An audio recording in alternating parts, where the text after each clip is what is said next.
वज़ीर-ए-आज़म नरेंद्र मोदी ने Hyderabad public school की एक तालिबा की कोशिशों की सताइश। वज़ीर-ए-आज़म नरेंद्र मोदी जो हर माह मन की बात प्रोग्राम में बहुत से लोगों के बारे में बात करते हैं, आज इतवार को उन्होंने हैदराबाद की तालिबा की तारीफ की। वज़ीर-ए-आज़म नरेंद्र मोदी ने हैदराबाद पब्लिक स्कूल बेगमपेट के 7वीं जमात की तालिबा आकर्षणा सुतेश की कोशिशों की तारीफ की है। वज़ीर-ए-आज़म मोदी ने कहा, दोस्तों, मैं हैदराबाद में हूँ। लाइब्रेरी से मुतालिक ऐसी ही एक अनोखी कोशिश सामने आई है। यहाँ 7वीं जमात में पढ़ने वाली एक लड़की आकर्षणा सुतेश ने हैरत अंगेज काम किया है। आपको ये जानकर हैरत होगी कि सिर्फ 11 साल की उम्र में वो बच्चों के लिए 1 या 2 नहीं बल्कि 7 लाइब्रेरियां चला रही है। आकर्षणा को 2 साल पहले उस वक्त तहरीक मिली जब वो अपने वालिदैन के साथ कैंसर हॉस्पिटल गई। उनके वालिद जरूरतमंदों की मदद के लिए वहाँ गए थे। वहाँ के बच्चों ने उनसे रंगीन किताबें मांगी और इस बात से ये प्यारी गुड़िया से इस कदर मुतासिर हुई कि उसने मुख्तलिफ किस्म की किताबें जमा करने का फैसला किया। उसने अपने पड़ोस के घरों, रिश्तेदारों और साथियों से किताबें जमा करना शुरू की और आपको ये जानकर खुशी होगी कि उसी कैंसर हॉस्पिटल में बच्चों के लिए पहली लाइब्रेरी खोली गई थी। इस लड़की ने अब तक जरूरतमंद बच्चों के लिए मुख्तलिफ मकामात पर जो 7 लाइब्रेरियां खोली है, उनमें अब तकरीबन 6000 किताबें दस्तयाब है। जिस तरह छोटी सी कोशिश बच्चों के मुस्तकबिल को संवारने का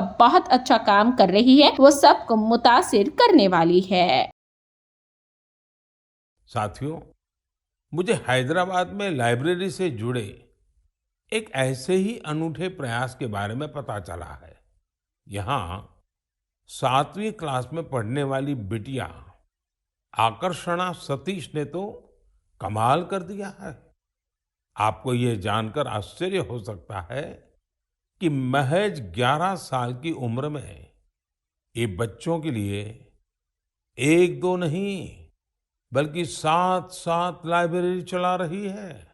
आकर्षणा को 2 साल पहले इसकी प्रेरणा तब मिली जब वो अपने माता पिता के साथ एक कैंसर अस्पताल गई थी। उसके पिता जरूरतमंदों की मदद के सिलसिले में वहां गए थे।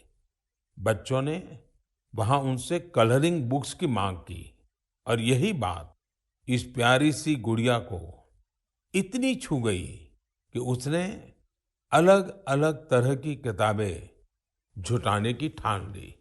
उसने अपने आस पड़ोस के घरों, रिश्तेदारों और साथियों से किताबें इकट्ठा करना शुरू कर दिया। और आपको यह जानकर खुशी होगी कि पहली लाइब्रेरी उसी कैंसर अस्पताल में बच्चों के लिए खोली गई। जरूरतमंद बच्चों के लिए अलग अलग जगहों पर इस बिटिया ने अब तक जो 7 लाइब्रेरी खोली है, उनमें अब करीब 6000 किताबें उपलब्ध हैं। छोटी सी आकर्षणा जिस तरह बच्चों का भविष्य संवारने का बड़ा काम कर रही है, वो हर किसी को प्रेरित करने वाला है।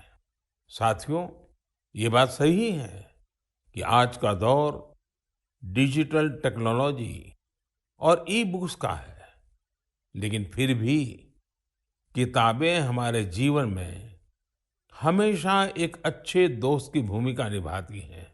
इसलिए हमें बच्चों को किताबें पढ़ने के लिए प्रेरित करना चाहिए।